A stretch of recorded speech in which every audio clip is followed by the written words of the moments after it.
Hello and welcome back to Hannah's Car Talk. Now today I'm very excited. I am joined by the Cupra Formentor. This car has been spoke about so much and I finally managed to get my hands on it. It's with massive thanks to Cupra Press UK for inviting myself to this event at the incredible Caffeine and Machine. Before I jump into today's video and tell you a little bit more about what this car has to offer, please don't forget to give this video a like and subscribe if you aren't already. Right, let's jump into it.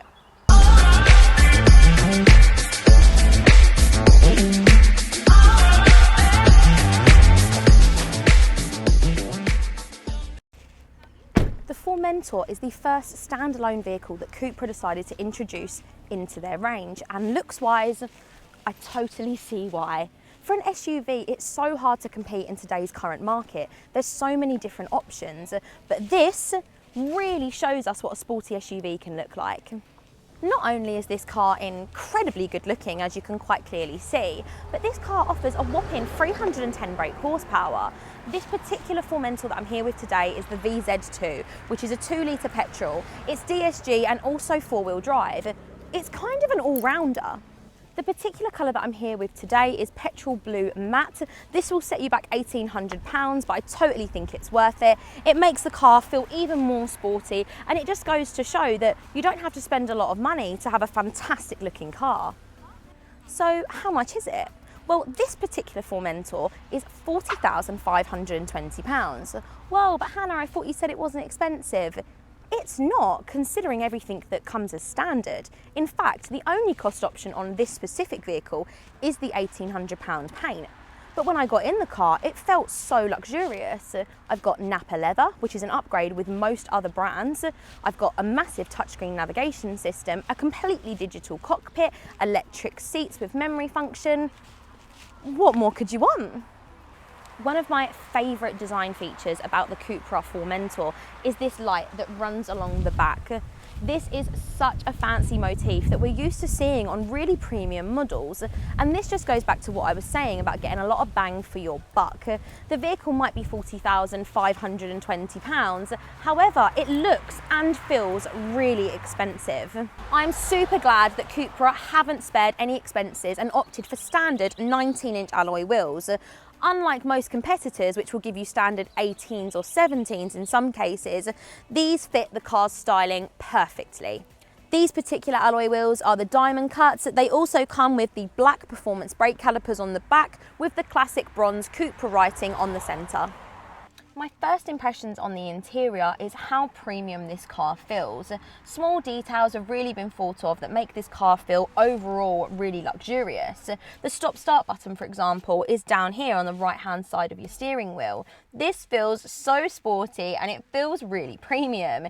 Of course, the Cupra chrome theme has been run throughout the entire motif, including on the steering wheel, around the air vents and also in the centre console. So yes, I think it's clear to say that I'm rather impressed with the aesthetics of the Formentor. But what about performance? Well, this offers you a 0 to 62 time of 4.9 seconds and top speeds of course, 155. Not bad for an SUV.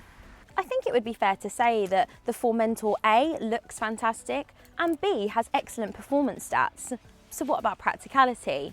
Oh yes, it ticks that box as well. The Formentor boasts a 420-litre boot capacity, as well as an electric tailgate. Other brands could learn a thing or two from what Cupra have done with their standard spec.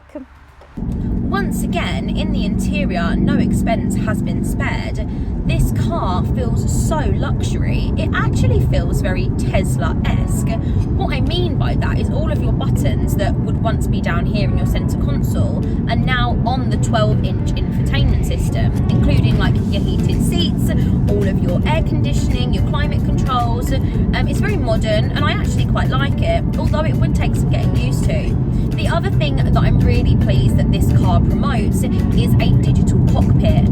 I'm not a huge fan of analog dials. This is just so much easier for me to read and I think it looks really sleek the way it all flows into one. In terms of actual drive, this car really pulls.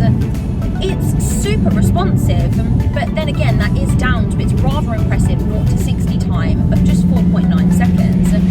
The car also sounds quite aggressive, which I'm a really big fan of. One thing that I've noticed with this particular engine, which is the Vz2 2 litre 310 brake, is that it really wants to go. It's almost like it constantly wants to show you its top performance. It's a bit like it wants to show off and show you its full potential. Even now, I'm driving round a town doing sort of 30 miles per hour, and I can feel the engine saying, come on, I want to go. I've actually got quite a nice long stretch of road ahead of me now, so I'm just gonna... Whoa. That was quick.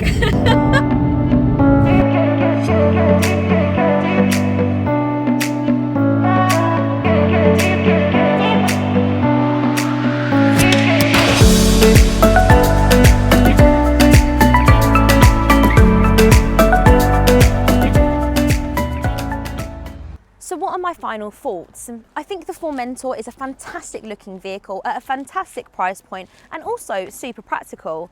It's like I said earlier, I'm really struggling to find any faults with it. What do you guys think? Please let me know in the comment section down below. If you enjoyed today's video, please don't forget to give it a big thumbs up and subscribe if you aren't already. And don't forget to check out Tish's channel, where she'll also be talking about some more Cupra content. Thank you once again, and I shall see you guys soon. Bye guys.